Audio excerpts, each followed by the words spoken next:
Когда представляешь себе Прагу или Чехию, первая картинка возникает в воображении – это Карлов мост.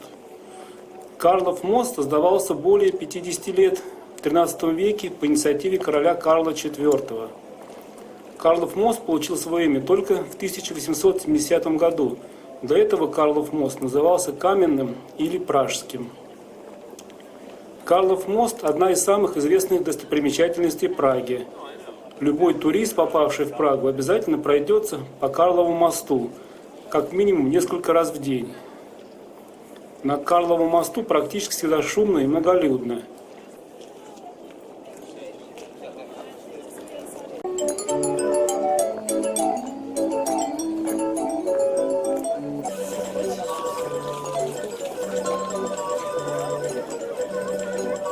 Длина моста всего 516 метров, но преодолеть их часто бывает довольно проблематично из-за столпотворения, хотя ширина моста составляет 10 метров.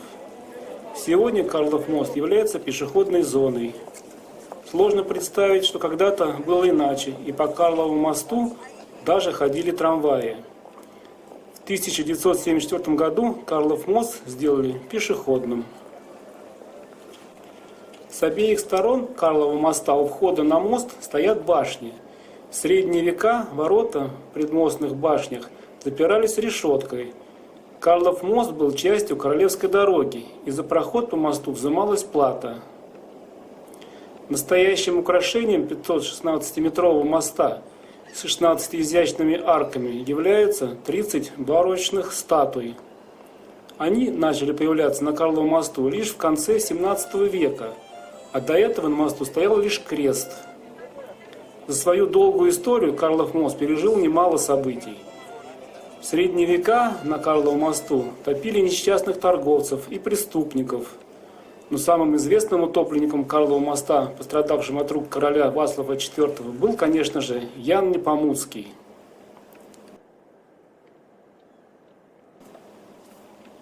Почему на Карловом мосту так много туристов?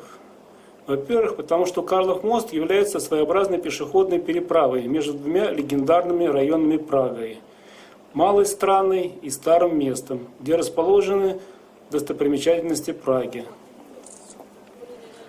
Во-вторых, на Карловом мосту и сегодня расположены скульптуры, которые пользуются интересом у туристов.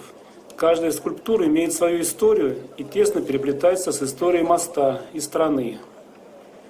В-третьих, на мосту проходили события, значимые как для истории Чехии, так и для мировой истории. При въезде на мост с левого берега Ултавы стоят две малостранские мостовые башни, соединенные со времен Средневековья воротами. На Большой башне, вторая половина 15 века, устроены смотровые площадки и экспозиция, рассказывающая об истории Карлова моста.